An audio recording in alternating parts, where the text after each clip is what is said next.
mancha pa! Goodbye, pahinga! Mommy, isang laba lang yan sa Pride Bar Blue. May powerful stain-away enzymes na malupit sa dungit mancha. At di masakit sa kamay! Isang laba lang yan! Hello, pahinga! Hello, Pride Bar Blue! ACS! Hello, Washi! Laundry day na naman! Yay! Anong meron? Mancha ng chocolate, Oh. putik, may libag pa! Kaya natin yan! With Pride Washing Machine Detergent, may triple stain-away formula. Tanggal ang makapit, madikit, at malupit na dumit mancha. Kaya easy-easy ang labada. Mula noon hanggang ngayon! All you need is pride! All you need is pride! ACS! Maulan man, no worries na amoy kulog ang damit. Charm Fab Con, bangong pumakabloom, tanggal amoy kulog sa bango ng Charm. Kaya gamit ko, Charm Fab Con with Bloom Fresh technology. Kills 99.9% of kulob-causing bacteria. May aroma burst pa of thousands of flowers and berries. Ang sampay sa loob, no amoy kulob. Bangong pumakabloom sa Charm! Charm Fab Con. ACS! Tanggaling-galing mo! Smart dishwashing paste ko! Pritong ulam na masebo, lalo ang kaldero. Tanggaling for everyday. Ganyan, pag smart ang dishwashing paste, may double tanggaling formula. Tanggal ang sebo, tanggal ang bakterya. Bahid para walang bahid, linis fantastic sa metal at plastic. Number 1 ko to! Tanggaling-galing mo! Smart dishwashing paste. ACS. May nagbago. May arte. May budget. Akala nyo lang yon. So solid. White rose papaya, wow. White rose. White rose papaya, wow. White rose. White rose papaya. May glow up with white rose papaya. White Rose Papaya. May puti power times 2 kasi may papaya at niacinamide. May shea butter and tea tree oil pa. Kutis sulit ang glow May up. glow up with white rose papaya. White Rose Papaya. Kutis sulit ang glow up. ACS. Galalala Fabcon. Galalala Fabcon. Ang bango ng sampayan. Tara na magsayawan. Califabcon, amoy nakaka-joyful. Sa lahat ng bagay, simula pa lang, siguraduhing max protection na. Kasi pag kulang ang proteksyon, baka madaling masira. Sa ngipin, dapat may max protection din. Max Alaga ng Unique Toothpaste. With Max Protect Formula. Help stop cavities before they start. While keeping breath fresh. Try Unique Maximum Fluoride Protection. Para Max Alaga, Max Protektado. ACS. Galalala Fabcon. Galalala Fabcon. Ang bango ng sampayan. Tara na magsayawan. Califabcon, amoy nakaka-joyful. MX3, dito ko bilib.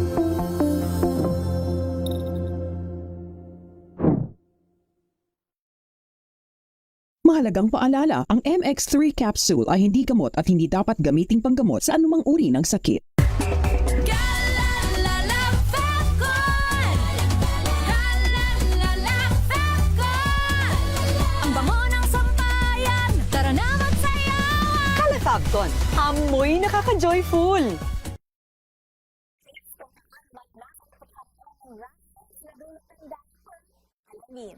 This portion is brought to you by ACS Manufacturing Corporation, ISO certified, maker of world-class quality Pride detergent.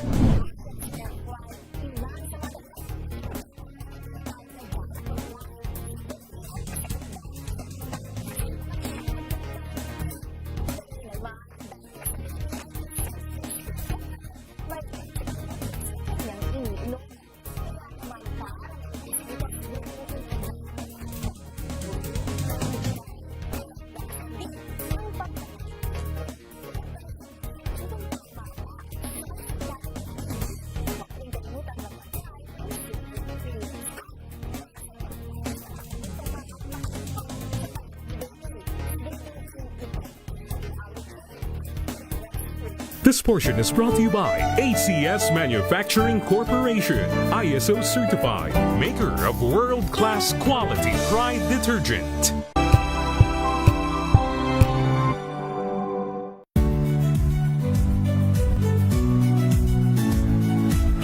Magandang araw mga kaibigan. Ito po ang inyong balerina ng bayan, si Lisa Makuhay Lizalde, na nag-aanyaya sa inyong samahan kami at ang aming mga espesyal na panauhin para sa kalahating oras ng masayang kwentuhan sa aming programang Art to Art, kung saan ang usapang sining at kultura ay para sa lahat. Huwag kaliligtaan, tuwing linggo, alas 3:30 ng hapon, dito lamang sa DZRH Radio, DZRH TV, at via online streaming.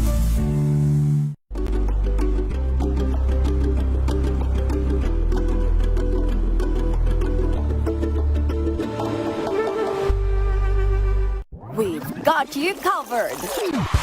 From the hottest hits, exclusive interviews, kilig to the bones fan meet experience, and hataw performances of your favorite stars. Saturdays, 12 noon, dito lang sa DZRH TV.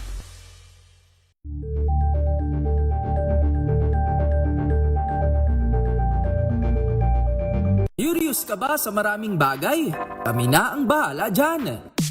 Aalamin, tutuklasin at bibigyang linaw namin ang mga katanungang bumabagabag sa inyong isipan.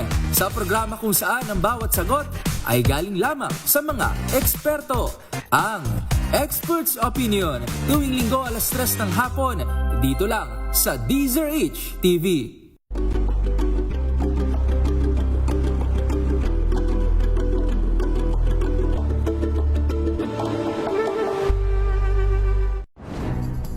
Good vibes ang hanap mo? Dito ka na sa sigurado! Mula sa mga istoryang nagbibigay ng inspirasyon hanggang sa mga kwentong may dalang solusyon. Mga balitang pampagaan ang pakiramdam at pampaganda ng araw. Hindi lang ba sa good news, kundi the better news. Mula Lunes hanggang Biyernes, 1:00 ng tanghali sa DZRH TV. Manila Broadcasting Company. DZRH. Member, kapisanan ng mga broadcaster ng Pilipinas. Oras sa Monsenyor Manny Ballesteros, alas 4:12. Uy! Nakapag-break ka na ba? Nakapag-relax ka na ba? Saan ka man nagtatrabaho, mapa-opisina man o work from home o mula mismo sa pwesto, sasabayan namin ang break time mo. Sasabayan namin ng mga balita at komentaryo, mga panayam ng mga taong viral ngayon. DZRH Break Time! RH Break Time!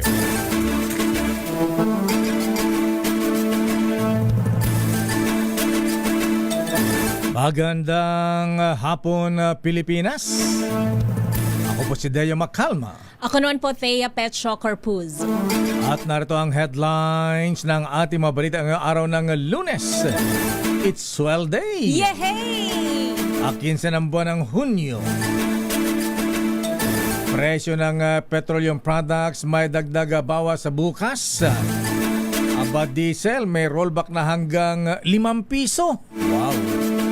Gasolina posible namang tumaas. Pangulong BBM nagpatawag ng special session ng Kongreso sa June 17 na katengang priority bills, target, mapagtibay. Pangulong Bongbong Marcos lilipad ng Russia sa June 17 at nakatakda may pagpulong kay Russian President Comrade Vladimir Putin. 25 testigo kasadong paharapin ng prosekusyon sa VP Sara Duterte impeachment trial. Senator Bato de la Rosa muling hinimok ng NBI na sumuran din na lamang at isuko ang kanyang 117 mga baril. Dami. Death toll sa trahedya ng lindol sa Mindanao na itala sa 65. Higit 1,000 ang sugatan ayon yan sa NDRRMC. Ateneo basketball team coach sa Taba Baldwin nag-resign. Baldwin at 20 iba pa ipapatawag naman ng NBI. Hackers sa likod ng defacement ng government websites tukoy na at hinahunting ng NBI. 5 kataong sakay ng kotse inambus naman sa Leyte. 2 ang patay, 3 ang sugatan. Visayas Grid muling sasailalim sa yellow alert ngayong hapon hanggang mamayang gabi ayon yan sa NGCP. Karamihan ng mga Pinoy gustong umalis ng Pilipinas at gustong manirahan sa ibang bansa ayon sa survey. At ngayon sa detalye ng ating mga balita, may good news at bad news sa mga motorista, mga kuya. Dahil magkaroon ng dagdag bawas presyo sa kada litro ng produktong petrolyo bukas.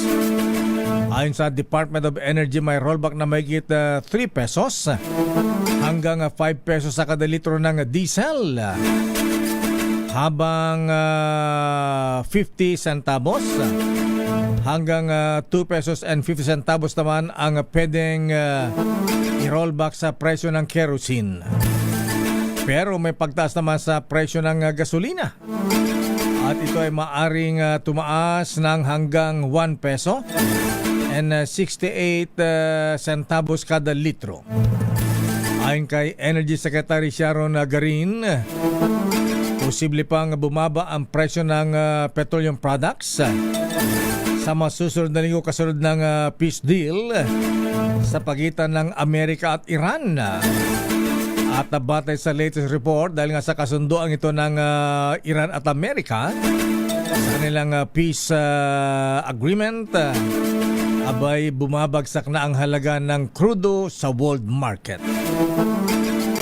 Samantala, nagpatawag ng special session si Pangulong Bongbong Marcos Jr. sa Kongreso sa araw ng Miyerkules, Hunyo 17.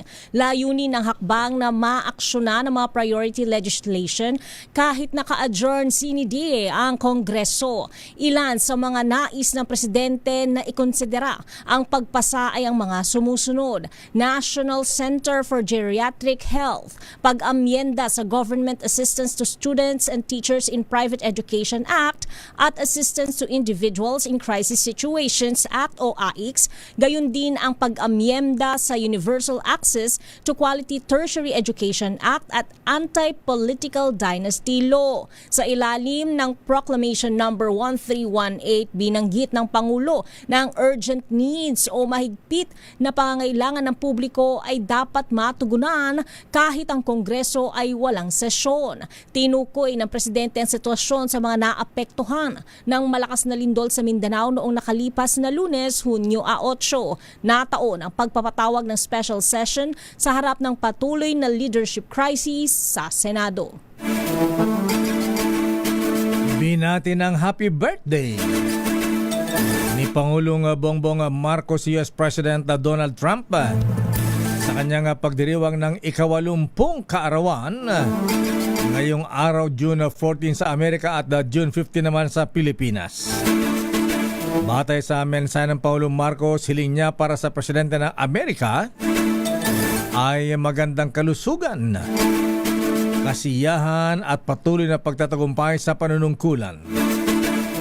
Kinilala din ng Pangulong Marcos ang liderato ni Trump na nakapekto daw sa pag-unlad ng Estados Unidos. Umaasa rin Pangulong Marcos na magpapatuloy at unlad pa ang ugnayan ng Pilipinas at Amerika sa mga susunod ng panahon. Samantala, inihahanda na ng House Prosecution Team ang kanilang line-up na testigo sa pagsisimula ng impeachment trial laban kay Vice President Sara Duterte. Ayon kay House Prosecutor at Manila Representative Joel Chua, karamihan ay tetestigo sa aligasyon ng confidential funds and unexplained wealth. Habang mayroon na rin ikinukonsidera ang prosekusyon na karagdagang high-profile witnesses, pero hindi pa maaari itong kilalanin dahil pina-finalize pa ang lahat ng mga ito. Ngayong araw, isusumite ng House Prosecution Panel ang pre-trial brief at paghahandaan na nila ang pre-trial conference sa Hunyo 18. At base sa schedule, sisimulan ng Senate Impeachment Court ang formal na pagdinig sa July 6 matapos makumpleto ang pre-trial proceedings. At ire-recommenda naman ng House Prosecution Team na wikang Pilipino ang gagamitin sa impeachment trial laban kay Vice President Sara Duterte Carpio. Ayon kay House Lead Prosecutor Jervil Luistro, ipararating nila ang naturang rekomendasyon sa pre-trial conference na dadulan din ng defense team ng Vice Presidente. Ayon kay Congresswoman Luistro, mahalagang maunawaan ng mga mamamayan ang proseso at tinatalakay sa impeachment trial. Kaya dapat ang pagdinig ay madaling maintindihan, pati na ang mga legal terms na gagamitin. Sinabi pa ni Luistro na malaking tulong kung sa aktual na impeachment trial ay magkakaroon ng simultaneous translation ng iba't ibang dialect para maintindihan ng ating mga kababayan sa Luzon, Visayas at Mindanao ang impeachment trial. Narito si House Lead Prosecutor Jervil Luistro. The prosecutors and even the defense to use Filipino language when the same is possible, because I understand that there are legal terminologies which are really hard to translate, no? This is because we understand that this is a constitutional process. This is not purely legal. What is at stake is the interest of the Filipino people. So it is our intention na lahat ng mangyayari during the impeachment trial should be understandable on the part of the ordinary Filipinos, no? And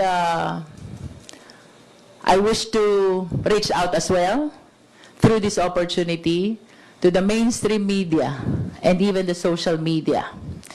Let us encourage the accurate dissemination of information, no? And as a matter of fact, I reach out to the leadership as well. At ito rin ang gusto kong ilapit kay Kong Zia and the other members of the House who are from Visayas, from Mindanao.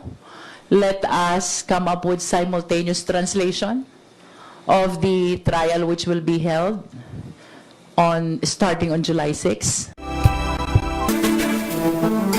Saka Congresswoman Luistro na ang mainstream media ay tutulong para maiparating ang tamang mga pagbabalita.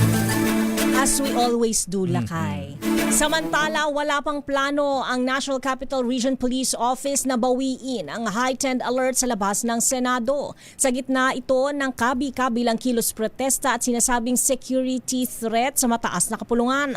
Sabi sa DZRH News ni NCRPO Director Major General Anthony Abrin, mananatili ang heightened alert hanggang mataas ang emosyon ng publiko. Bagamat walang permit sa mga rallyista, hindi naman daw pinipigilan ng mga ito na magsagawa ng pagkilos basta't walang manggugulo. Ayon kay Abrin, mahigit 300 pulis ang regular sa deployment sa area pero dinadagdagan ito kung bumubuhos ang mga demonstrador. Isinonder na ng mga baril ni Senator Ronald Bato de la Rosa sa PNP. Ang pag-turnover sa 20 registered firearms ni Senator Bato ay ginawa sa Davao City ng PNP Civil Security Group sa pamagitan ng Regional Civil Security Unit number 11. Sa pamagitan ng kinatawan ni Senator Bato, isinurrender ang mga baril bilang tugon na rin sa pag-revoke ng PNP sa kanyang license to own and possess firearms and firearms registrations o LTAP. Ayon sa PNP, isinailalim ang mga baril sa inventaryo, verification ng mga serial numbers at physical inspection. Ang mga naturang armas ay nasa kustodiya ng Camp Sergeant Quintin Merecido sa Davao City.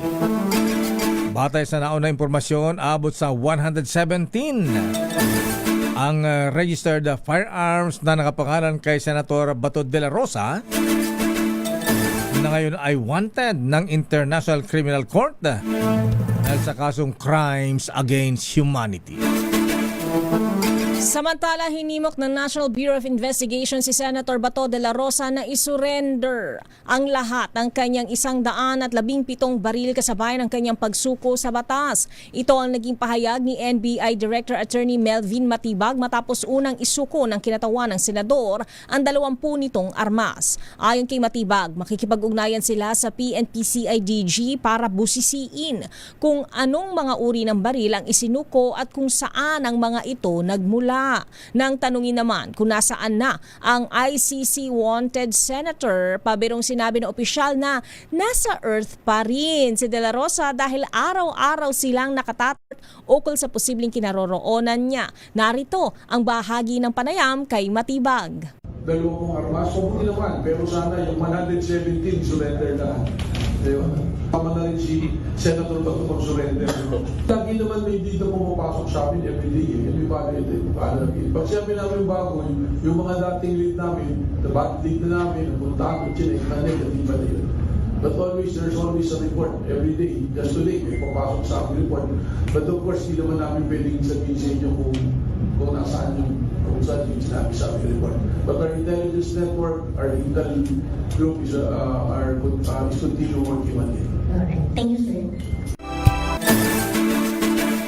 Samantalang malungkot na balita, umabot na sa 65 ang bilang ng mga namatay sa malakas na lindol sa Mindanao at 1,400 naman ang naitalang mga sugatan. Ayon sa National Disaster Risk Reduction and Management Council, umabot na rin sa 176,186 families ang naapektuhan ng matinding lindol noong June 8. Mula sa nabanggit na bilang, 3,180 families ang nanunuluyan ngayon sa mga evacuation centers, habang yung mahigit 14,000 families ay nasa labas ng mga evacuation sites.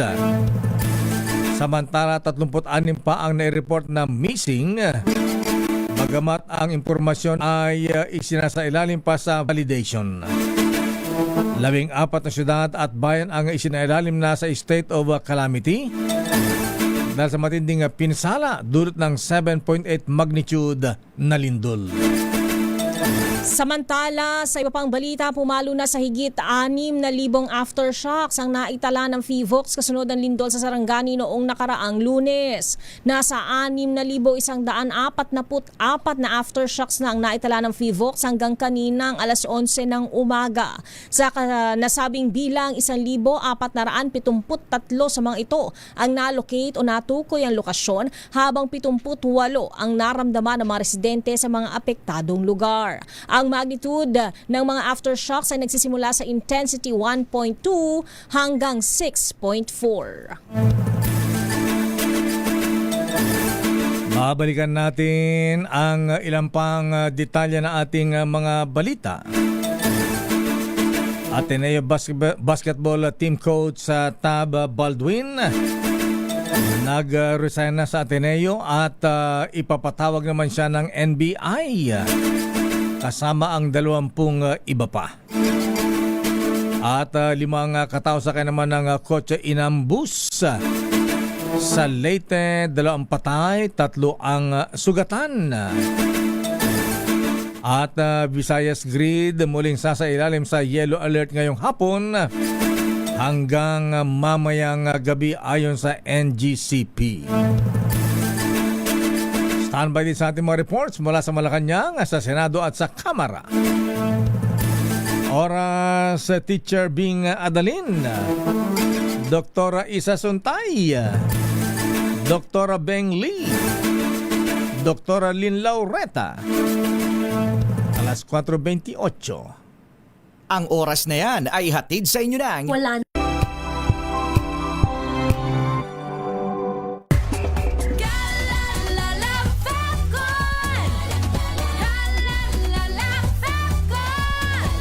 Ang bango ng sampayan, tara na magsayawan. Calefabcon, amoy nakaka-joyful.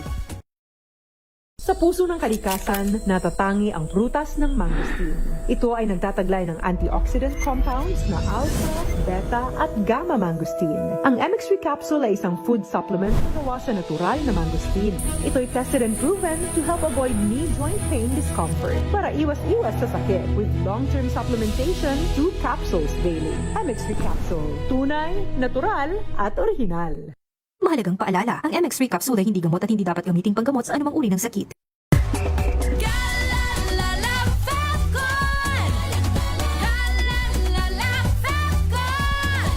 Ang bango ng sampayan, tara na magsayawan. Calefabcon, amoy nakaka-joyful.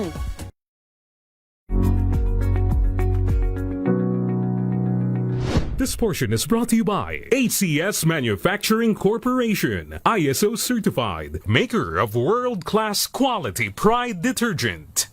Kung ating titignan, natural o likas na sa atin ang sumulat. Bata pa lamang tayo ay tinuturuan na tayong sumulat upang mas madali nating masabi ang mga gusto nating sabihin at syempre upang matuto na rin. Ngunit sinasabi ng mga eksperto, ang simpleng pagsusulat pala ay isa na ring matatawag na therapeutic activity kung saan isang paraan para ito para mailabas ang ating stress at paraan rin para alagaan ang ating mental health. Sa pag-aaral ni Madeline Schoffel at mga kasama nito, sa 76 na family participants, 85% ang nagsasabing nakatutulong ang pagsusulat sa kanila upang matanggal ang kanilang stress at 59% naman ang nagsasabing itutuloy nila ang gawaing ito. Ayon naman kay Dr. Sarah Benz, isang occupational therapist, may 4 na pangunahing benepisyo ang makukuha sa pagsulat at paggawa ng journals. Una, ang pagsulat o paggawa daw ng journal ay maaaring makatulong sa paggamot ng ating depression. Ayon sa mga pag-aaral, ang pagsulat partikular sa pamamagitan ng expressive writing ay makatutulong sa pag-alis o bawasan ang sintomas ng iyong depression. Pangalawa, sa paraang pagsusulat ng mga positibong aspeto mo, pagsulat ng iyong kwento at past experiences at pagbuo rin ng mga positibong pananaw mula dito ay maaari na bawasan ang sintomas ng iyong anxiety. Ito ay tinatawag na positive affect journaling. Pangatlo, ang pagsusulat at paggawa ng journal ay maaaring bawasan ang sintomas ng may mga post-traumatic stress disorder o PTSD o yung mga taong may mga traumatic experiences at iba pang mental disorder. Panghuli, maaari rin itong i-improve ang ating tinatawag na self-distancing o ang abilidad ng isang tao na makapagmuni-muni mag-focus sa mga nakalipas na mga emosyon, labis na iniisip at pangyayari. Pagbibigay din naman ng mga eksperto, maraming pamamaraan para maging epektibo ang iyong pagsusulat. Ngunit nakadepende pa rin ito sa compatibility ng coping mechanism ng isang tao. Kaya naman, sa simpleng pagsusulat ng ating journals, mas matututunan nating i-appreciate ang ating sarili at success sa ating buhay. Mailabas ang ating mga saloobin na hindi natin kayang sabihin at maging instrumento rin ito upang tayo ay manatiling emotionally stable. This portion is brought to you by ACS Manufacturing Corporation, ISO certified, maker of world-class quality Pride detergent.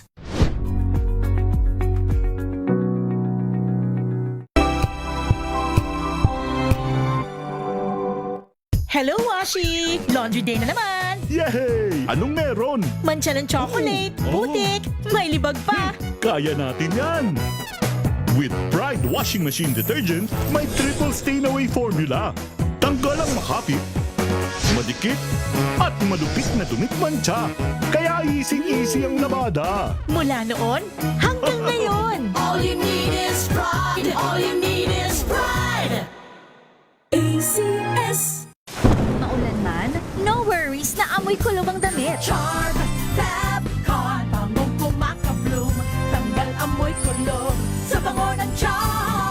gamit ko? Charm Fabcon with Bloom Fresh technology kills 99.9% of kulob-causing bacteria. May aroma burst pa of thousands of flowers and berries. Ang sampay sa loob, no amoy kulob. Kumakabloom sa Charm! Charm Fabcon. ACS. Tinesting. Sinuri. Siniyasan. Ang resulta? Super effective ang Shield sa pagpatay ng bakterya at virus. Shield Antibacterial Soap. Believe ang mga eksperto sa Philippine Nurses Association. At si Mami. Tiwala ako sa Shield. Shield Antibacterial Soap. Napatunayang mabisa. Ang mga nurse, tiwala. ACS.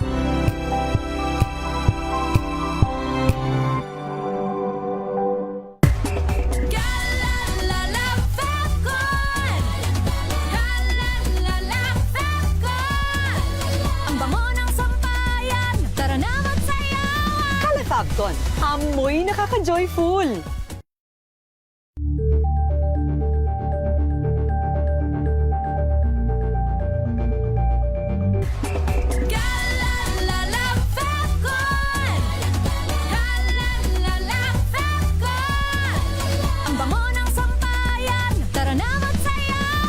Fabcon, amoy nakaka-joyful.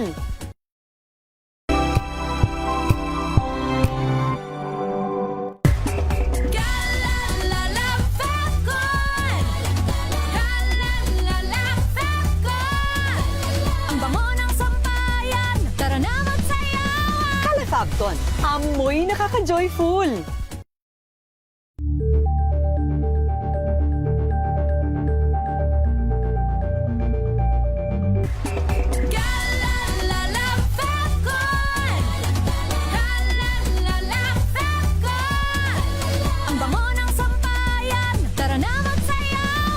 Fabcon, amoy nakaka-joyful.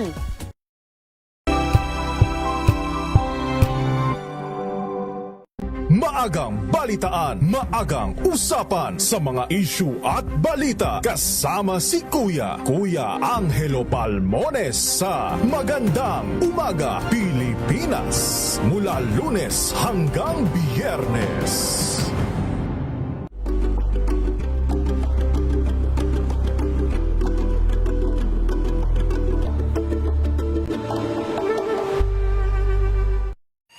Mga balitang gigising sa inyong umaga. Mga balitang kailangan mong malaman. Mapapakinggan sa ACS Balita sa 2x2. Kasama sina Anthony Taberna at Jerry Baha. Lunes hanggang Biyernes.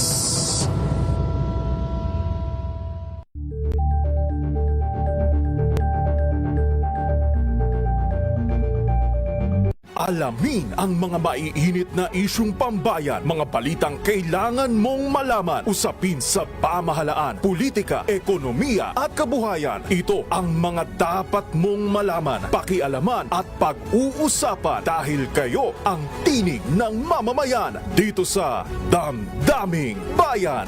Live sa DZRH Radio, DZRH TV at DZRH Digital. Kasama sina Lakay, Deo Macalma at Elaine Apit. Araw-araw, Lunes hanggang Biyernes. Damdaming Bayan.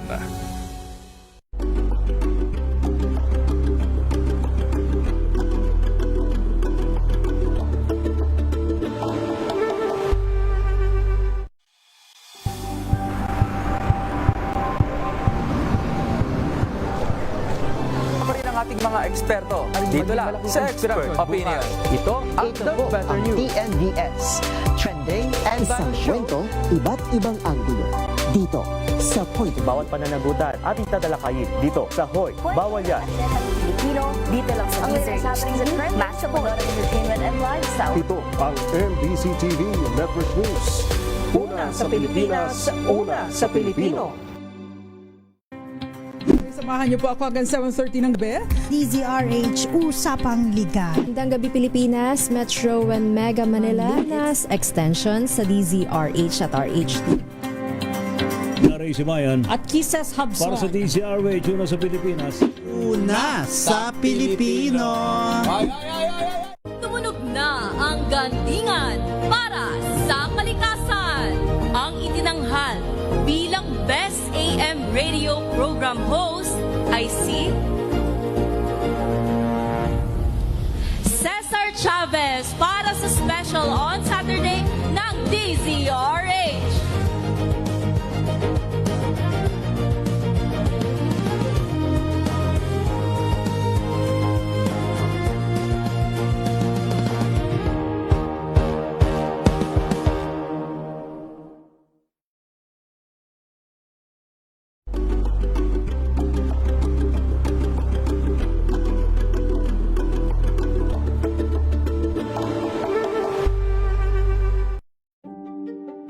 Buklatin ang mga pahina. Pakinggan ang boses ng lipunan. Tunghayan ang mga issue mula sa ibang katayuan. Nakakalungkot kasi deserve ba namin ng ganito? Na hindi nila alam kung ano talaga yung kanilang mga karapatan. Yung gobyerno, tinulungan nila yung kanilang magsasaka.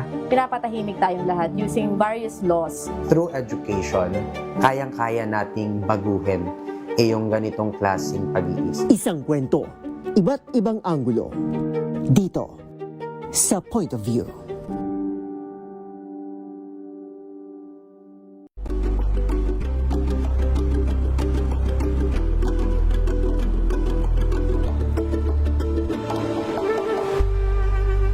Tambalang Anthony Taberna at Jerry Baha ang gigising sa inyong umaga dahil lalatay ang humahagupit na diskusyon at komentaryo Lunes hanggang Biyernes sa 2x2. Break time!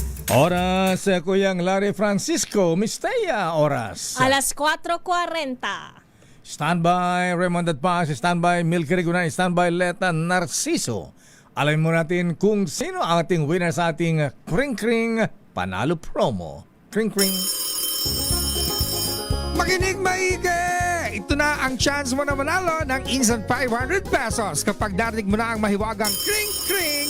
Tingnan mo na ang iyong cellphone, baka ikaw na ang susunod naming winner sa Kring Kring Panalo Malakas sa telepono. Paano sumali? Bisitahin ang Facebook page ng DZRH, fill up pa ng Google Sheet na nakapin sa DZRH FB page at hintayin ang aming tawag sa telepono. Kring-kring na! Sino ang natawagan ni Kring Kring, Miss Teya? Ijay Bangir Lakay ni Jocelyn Malapira ti Pasukin, Ilocos Norte. Wow, naimbag naman Jocelyn. Hello? Hello, naimbag naman mo ading ko. Well, kasamit kang kasi. Ay, naragsak ka yan. Naragsak. Una ito, first time ko nga nangabay. Uy, congratulations, Congratulations nga, Rod. Ayan. Siyempre, sungbatan pa dito sa lutsud mi, ha? Tapos mga ati ko nga rin iti premyo. Ayan. Ti sa lutsud ang alat kang ka, Jocelyn kita. Anya iti istasyon ti radyo nga number 1 sa buong Pilipinas ken kauna-unahan sa buong Pilipinas. Awan sa baling MTDCRA. Ang galing-galing mo talaga, Adri. Nalaing ubing. Nalaing. Dagdangan ka. Ay, just agni na yan. Naimbag naman niya amin dito Pasukin, Ilocos Norte. Lagi kami nakikinig, avid fan. Ay, thank you, Jocelyn. Just agni na and congratulations. Congratulations. Natunay, sir. God bless. Nawanan niya man na, Apo. God bless. Jocelyn Malapira ng Pasukin, Ilocos Norte. Napaganda ang kanilang beach dyan. At happy birthday muna kay Jarius Bondok ng Philippine Star. Kay Jay Cabulyo ng Yakult, ang kanilang junior marketing manager. Kay Imelda, ayan, happy birthday kay Imelda Dambo Hernandez. At para sa nakilala kay Colonel Alex Sembrano, ayan, birthday din po niya ngayon, mista. Binabati ng PMA Sandigan 82 at syempre, ang Defense Secretary Gibo Chodoro. Happy birthday, Apo Gibo. At Congressman Ege Erisa ng Caloocan. at Noble General Wilfredo Manalang ng Philippine Marines sa Palawan. At ito na ang mga report mga senador sa Mayorya. Nakahanda na para sa special session sa araw ng Miyerkules. Arrest number 28, Raymond Adpas, please come in. Raymond. Raymond. Raymond. Mayor, idineklara na ng mga senador sa Mayorya ngayon ang kanilang 100% pagdalo sa itinatawag na special session ni Pangulong Bongbong Marcos sa araw ng Miyerkules, June 17. Ayon kay Senador Juan Miguel Mig-Subiri, malinaw na ang agenda para sa healthcare, education, funding at pagtulong sa mga Pilipino na sa krisis. Meron pang pulong ang Commission on Appointments para sa mga matataas na opisyal ng Armed Forces of the Philippines at Department of Foreign Affairs Foreign Service Officers. Sabi ni Subiri, papasok silang para magtrabaho at umaasa silang walang drama at walang delay. Para kay Senador Erwin Tulfo, ready na sila sa full-day special session sa araw ng Miyerkules. Umaasa ito na matapos lahat ang mga nakabinbin na panukala, pati ang confirmation ng mga military at DFA officials. Sabi ni Senador Erwin, sana pagdating ng Miyerkules ay maabot na nila ang target na pang-13 senador o masigit pa para makapili na ng Senate President. Sabi naman ni Senador Kiko Pangilinan, kahit na hindi sumipot ang minority bloc ni na Senador Alan Peter Cayetano basta makompleto silang 12 at madagdag pa si Senador Joel Villanueva na nagpahayag ng kahanda na dumalo sa special session ay kuha na nila ang kailangang quorum. Ito si RH20, Raymond Adpas, Mayor. Sasama na si Senator Cheese at Senator Joel Villanueva sa special session. Confirm na yan. Ang commitment doon sa una, Mayor, yung 12 ay sasama sila dahil kasama nga sila sa Mayorya. Then kung nagbigil lang sila kung sakaling dahil nagpahayag naman ng kagustuhan si Senador Joel na dumalo sa session, so siya yung pang-13, Mayor at Ms. Rhea. So, kompleto ang ulo na kailangan. Yes, so magbubutahan ba sa Miyerkules kung sino ang Senate President? Lahat ay may posibilidad daw, Mayor, depende sa magiging numero. Wala pa bang pahiwatig ang Cayetano Block na umattend o magbo-boycott? Mukhang ang nakatuon sila ng pansin doon sa patawag nilang pulong bukas ganyan sa Mandaluyong. Ayan, o sige, abangan natin. Okay, Ngarud, maraming salamat, Raymond.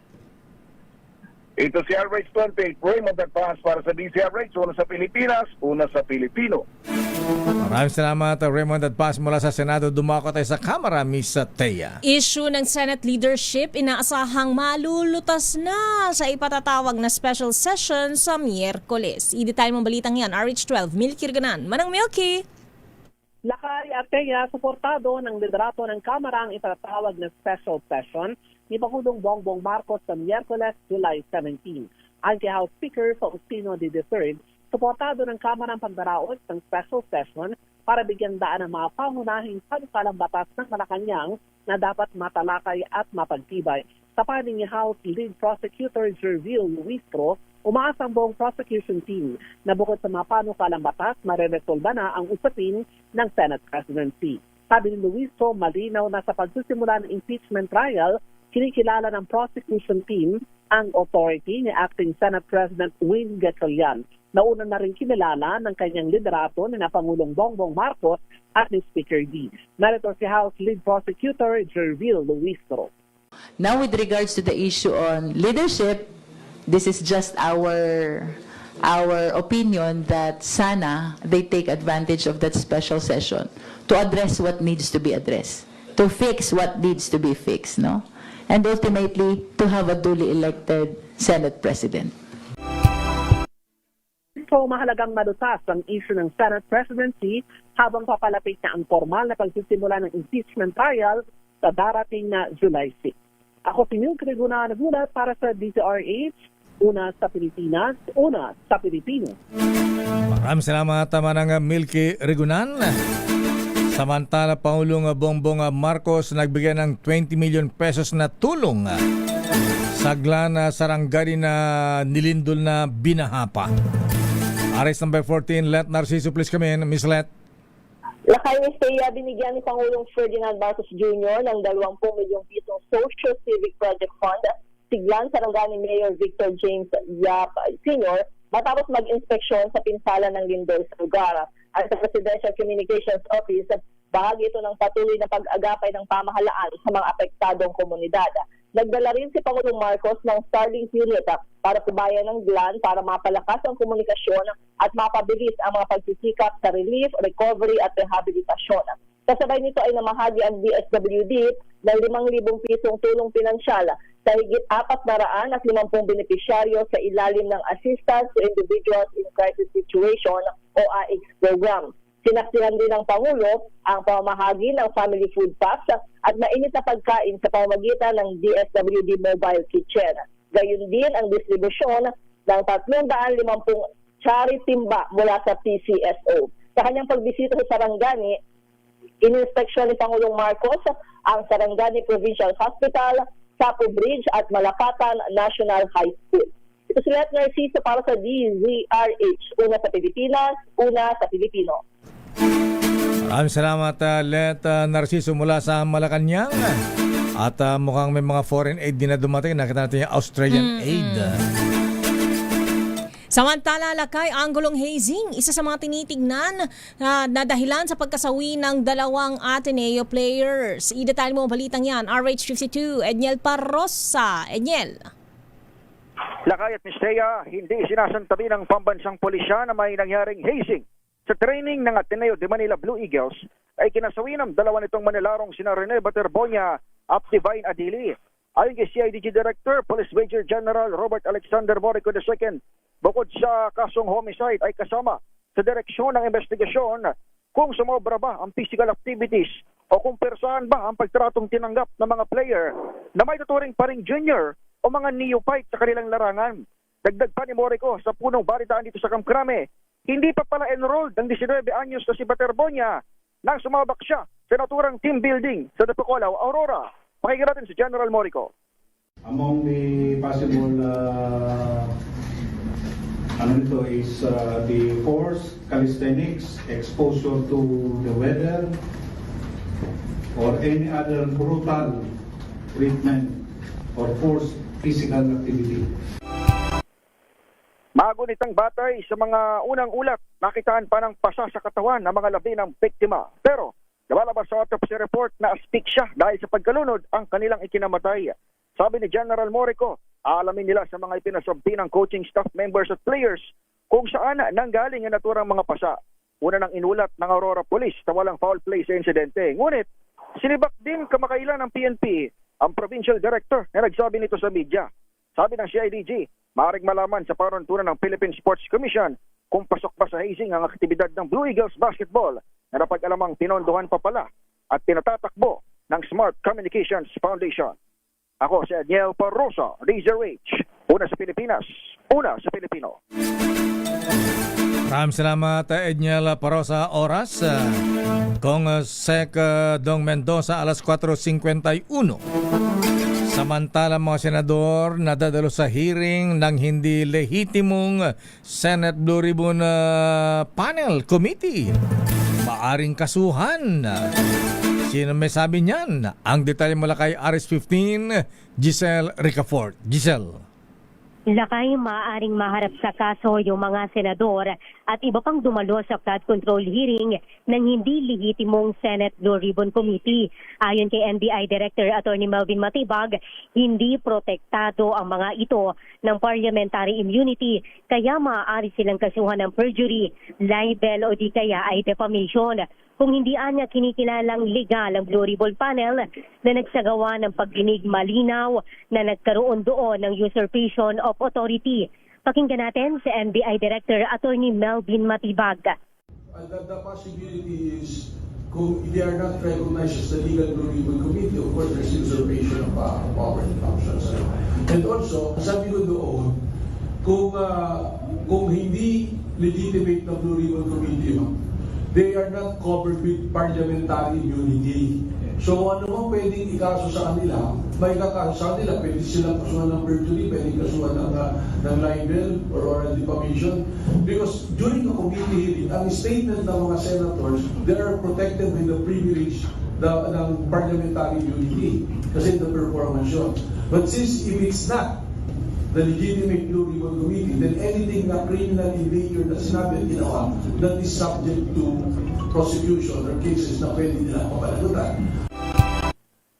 Matatandaan lakay na itinuloy ng Cayetano Black yung flood control hearing noong June 4 sa kabila ng deklarasyon ni Senate President Pro Tempore Win Gatchalian na walang official business sa Senado sa nabanggit na petsa. Dininig doon yung testimonya ng 18 maleta boys na nag-akusa naman sa maraming kasalipuyan at dating mambabatas sa tumanggap di umano ng kickback mula sa mga proyekto sa flood control. Ito si Giselle Ricocoit para sa DZRH, una sa Pilipinas, una sa Pilipino. Maraming salamat, Giselle. Samantala, Bucor, pinabulaanan ng balitang wala na sa kanilang poder si General Jovito Palparan. I-detalye mo balitang yan. RH27, Noche Cacas. Noche. Miss Thea at Lakay, nanatiling nakakulong si retired General Jovito Palparan sa New Bilid Prison sa Muntinlupa City. Ito ang nilinaw ni Bureau of Corrections sa Director General Gregorio Katapang Jr. Tugon ito ni Katapang sa mga katanungan mula sa media tungkol sa isang kamakailang manifestation na isinampa ng mga pribadong complainant kasi na Erlinda Kadapan at Concepcion Empeño na isinamiti noong June 9 sa Korte Suprema. Sa dito, si Palparan ay maaari umunong hindi na nakakulong sa Bucor at maaari umunong nilipat na sa ibang lugar. Itinanggi ni Katapang ang mga paratan at pinagtibay na patuloy na pinaglilikuran Palparan ang kanyang sentensya sa loob ng NBP. Di ni Katapang ang anumang paglilipat sa mga bilanggo, lalo na ang mga kilalang individual tulad ni Palparan ay sumusunod sa mga protokol. Tiniyak ni Katapang sa publiko at sa mga kinaukulang partido na pinapanatili nila ang transparency at accountability sa mga namamahala o pamamahala ng custody ng mga prisoners, pagpanatili sa tiwala ng publiko. Si Palparan ay convicted noong 2018 sa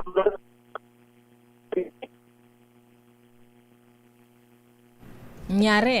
Empeño at Sherlyn Kadapan noong 2006. Aristo sa DCRS, una sa Pilipinas, una sa Pilipino.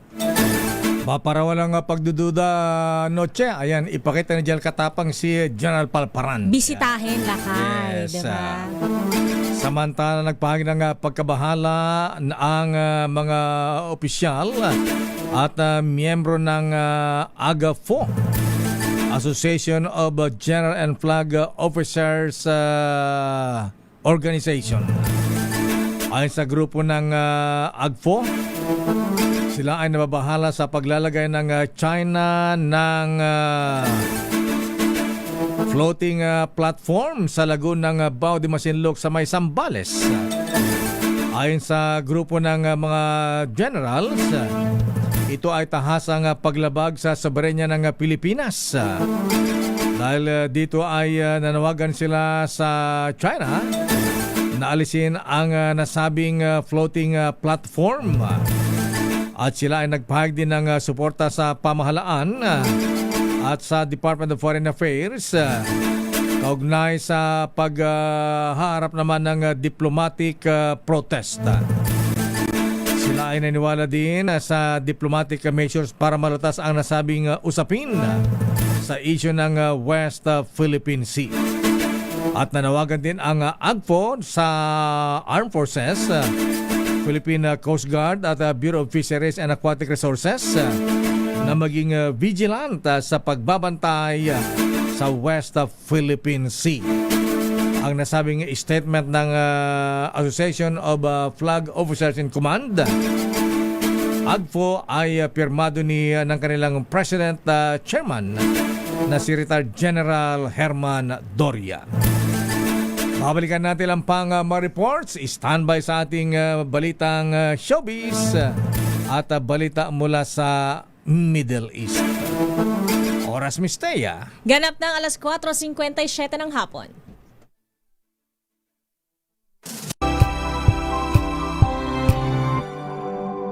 Curious ka ba sa maraming bagay? Kami na ang bahala dyan. Aalamin, tutuklasin at bibigyang linaw namin ang mga katanungang bumabagabag sa inyong isipan. Sa programa kung saan ang bawat sagot ay galing lamang sa mga eksperto. Ang Expert's Opinion, tuwing linggo 3:00 ng hapon, dito lang sa DZRH TV.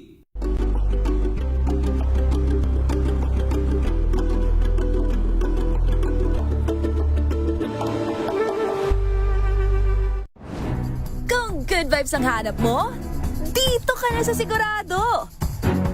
Mula sa mga istoryang nagbibigay ng inspirasyon hanggang sa mga kwentong may dalang solusyon. Mga balitang pampagaan, pakiramdam at pampaganda ng araw. Hindi lang ba sa good news, kundi the better news. Mula Lunes hanggang Biyernes, 1:00 ng tanghali sa DZRH TV.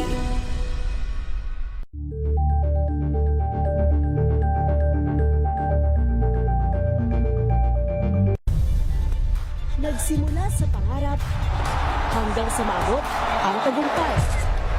Iba't ibang kwento, iba't ibang mukha ng atletang Pilipino. Mas pinatindi, mas pinalakas, at mas pinaaksyon sa Match Point tuwing Sabado, 12:30 ng tanghali sa DZRH TV.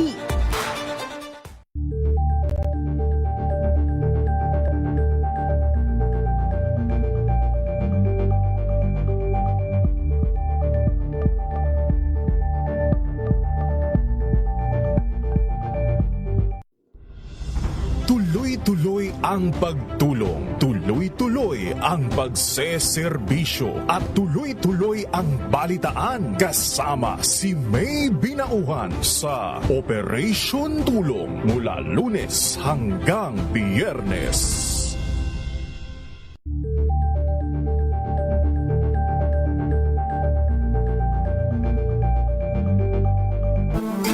Malungkot na balita, patay ang 2 katao habang 3 ang sugatan nang sila ay ambusin habang sakay ng isang Toyota Wigo sa may bayan ng Albera, Leyte kanina 7:00 ng umaga.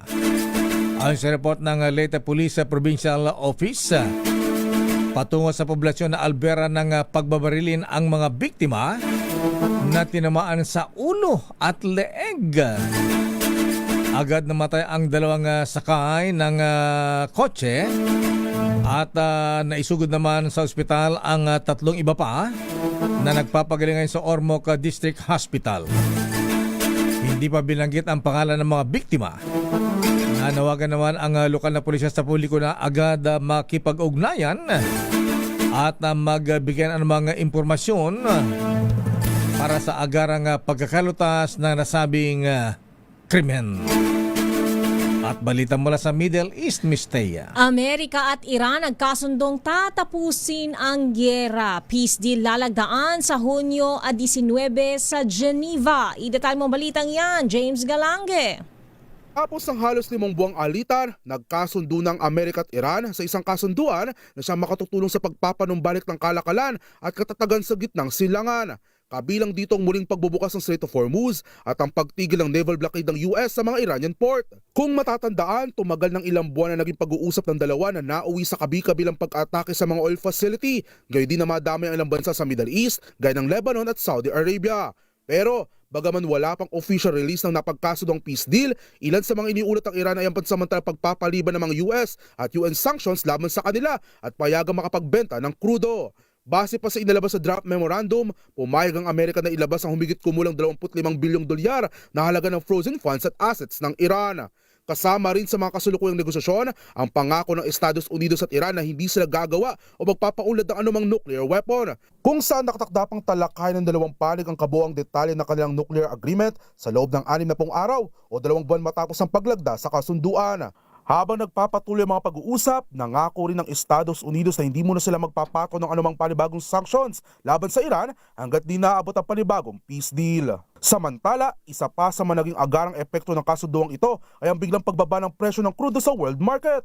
Ito'y matapos muling buksan ng Oil Key Passage Port o ang Strait of Hormuz na siyang dahilan ng pagbaba ng Brent crude oil ng 3.9% kahapon o kutumbas na lamang ng $84 per barrel. Habang bumaba naman ng 4.8% ang US crude na siyang katumbas na lamang ng $81 kada bariles.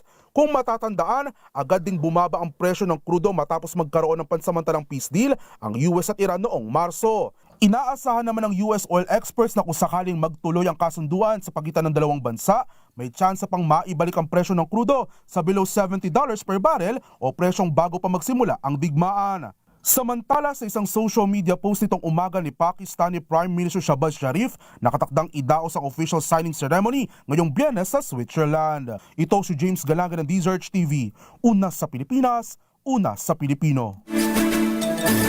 Maraming salamat James Galange. Sana nga hindi na maudlot kasi ang sabi ng Iran, Ano lakay? kasama sa magiging peace agreement ay ang tigil na rin ang labanan ng Israel at Hamas sa Lebanon. Ang problema kanina ay panay pa rin ang palitan ng missile ng Hamas at Israel dyan sa bahagi ng Lebanon. Showbiz Miss Thea. Samantha Bernardo isinilang ang first baby sa pamamagitan ng water birth. Idetalye mo balitang yan. Ano ibig sabihin ng water birth? Sa water lakay, tubig. Sa swimming pool siya ng anak? Baka parang made up pool lang na ganyan. Bathtub? Pwede rin yun. Basta sa may water lakay. Pwede ba yun? Yes! Idetalye mo balitang yan, Angelica Cosme. Sa pamamagitan ng water birth, isinilang ng former beauty queen na si Samantha Bernardo ang kanilang first baby ng non-showbiz husband na si Scott Moore. Kwento ng first-time mom, May 31 ang kanyang due date na siya ring birthday ng mister. Simpleng celebration lang anya ang kanilang ginawa hanggang sa pagsapit ng gabi noong nagsimula na siyang makaranas ng contractions. Bandang alas 11:30 raw dumating sa kanilang tahanan ang mag-a-assist sa kanyang panganganak at bago mag-alas 2 ng madaling araw, kanya nang isinilang si baby Sebastian Bernardo Moore. Inilarawan namang magical at deeply empowering ni Sam ang unang karanasan sa panganganak. Sa pagdating ng kanilang little bundle of joy, agad bumuhos ang pagbati mula sa kanyang mga kapwa beauty queen at kaibigan sa showbiz. Taong 2024 na ikinasal si Miss Grand International 2020 first runner-up Samantha Bernardo kay Scott Moore at November last year nang inanunsyo nito ang pagpubuntis. Samantala, ilan pa nga sa mga celebrity mom na idinaan din sa water birth ang panganganak ay sina Colleen Garcia at Max Collins. Ito po ang inyong showbiz angel ng DZRH TV, una sa Pilipinas, una sa Pilipino. Maraming salamat Angelica Cosme. At ayon sa ating business correspondent, tumatatag ang piso ngayon. Kung last week ay 61 pesos and 35 centavos per US dollar, ngayon ay 60 pesos na lang. Wow. 60 pesos and 48 centavos. Ang laki ng binabalak niya. Yes, 1 peso and 13 centavos. Maraming salamat Mr. Michael is my guy. At yan ang kabuuan natin palatuntunang break time. Ako po si Deo Macalma. Ako naman po, Thea Pet Shocker Pose. Balansyadong balita susunod na. Henry Uri at Miss Kay, Karen Oyong. Oras, alas 5:06. This time check is brought to you by ACS Manufacturing. Wow, ang saya. Isang barangay na labada, puro mansa pa. Goodbye, pahinga. Mommy, Isa